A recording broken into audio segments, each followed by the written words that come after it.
Friends, Radhe Radhe. कैसे हैं आप लोग? मैं अच्छी हूँ, आशा करती हूँ आप लोग भी अच्छे होंगे। आज मैं जो आपको कहानी बताने जा रही हूँ वो सुन के आपके रोंदे खड़े हो जाएंगे।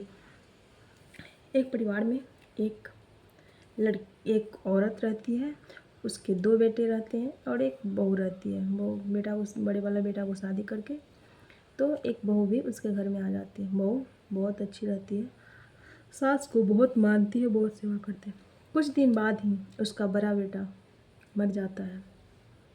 बड़ा बेटा मर जाने के बाद उसका छोटा बेटा रहता है और सास बहुत बदमाश रहती है। वो चाहती है कि मेरा जब बड़ा बेटा मर गया तो मेरी बहू भी मेरे घर से चल जाए, लेकिन बहू जाती नहीं है, उसके साथ ही रहती है और सास का पूरा सेवा करती है। और उसका देवर को अपने पसंद करती है और देवर भी उसको पसंद करता है। और देवर ऐसा बोलता है कि मैं किसी और से शादी नहीं करके मैं शादी आप ही से कर लूँगा। ये चीज़ उसकी भाभी को भी लगता है कि मैं भी अगर कहीं और शादी करता तो अच्छा है कि मैं इसी घर में शादी करके रह जाऊँ। उसके भाभी को भी अच्छा लगता है। वैसे करते करते बहुत दिन बीत जाते। उसकी सास बार बार यही बोलती है कि तुम अपना शादी कर लो, कि शादी करके तुम अपना घर परिवार बसा लो। वो बार बार कहती है कि नहीं, मैं शादी नहीं करूँगी, कि मैं आपके साथ ही रहूँगी और ये घर भी मेरा भी है, कि मैं इसी घर में रहूँगी। ये सब चीज़ से उसके मुंह पे नहीं बोलती, लेकिन सास बोलती पता नहीं मेरा पिंड कब छोड़ेगी।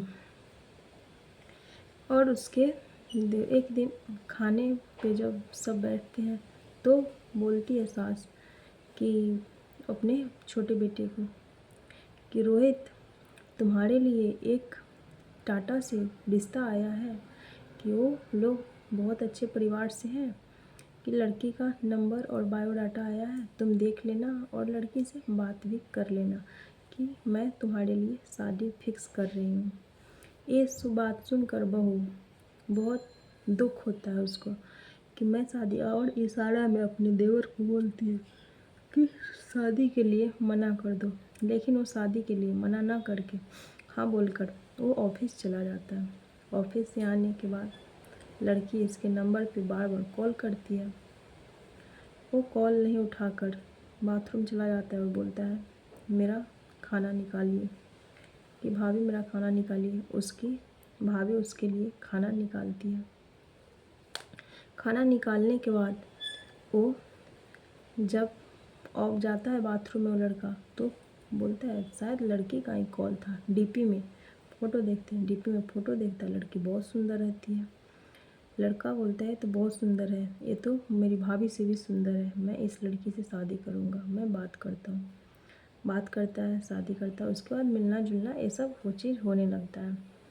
मिलने जुलने के बाद वो बोलता है कि चलो, उसके पिता बोलते हैं, जाके बोलता है कि लड़का पट गया है ना, फंस गया है ना।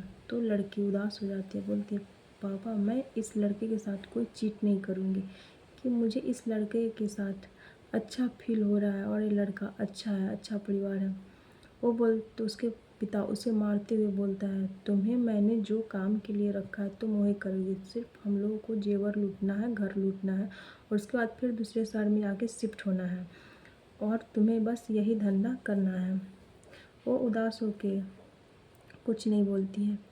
ये उसके बाद फिर इसके घर में वो लड़की आती है, उस अपने देवर के साथ। उस लड़की को उसकी भाभी देखती है, उसे अच्छा नहीं लगता है और एक दिन वो बुलाती है मेघा को और बोलती है कि देखो मेघा, मैं और मेरा देवर एक दूसरे को पसंद करते हैं और वो मुझे जितना पसंद करता है उतना वो तुम्हें कभी नहीं पसंद करे। हर एक बात वो बताकर भेज देती है।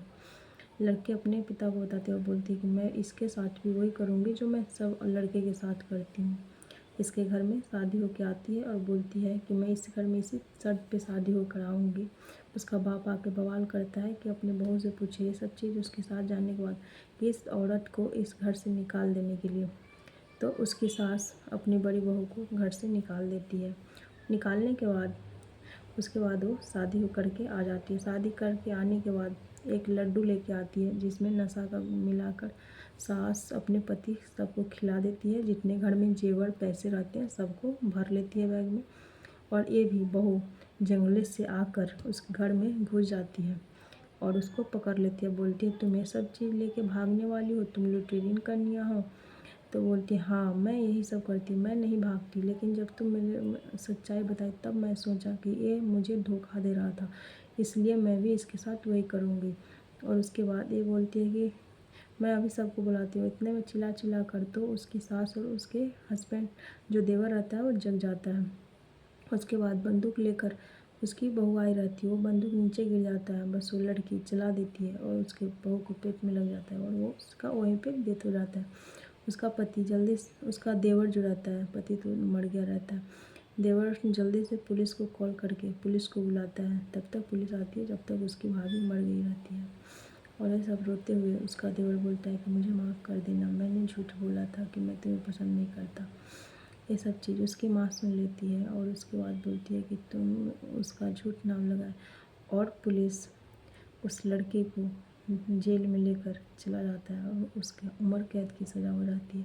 इसी तरह की सच्ची घटना मैं आगे भी आप लोगों को वीडियो बनाती रहूँगी और आप लोग मेरे वीडियो को देखते रहिएगा। प्लीज़ आप लोग मेरे चैनल को लाइक और सब्सक्राइब जरूर करिए, हमको सपोर्ट करिए। अभी मेरा वीडियो कोई नहीं देख रहा है, प्लीज़ आप लोग मेरे उसको सपोर्ट करिए, जिससे मेरा हौसला बना रहे और मैं आगे भी वीडियो डालती रहूँ।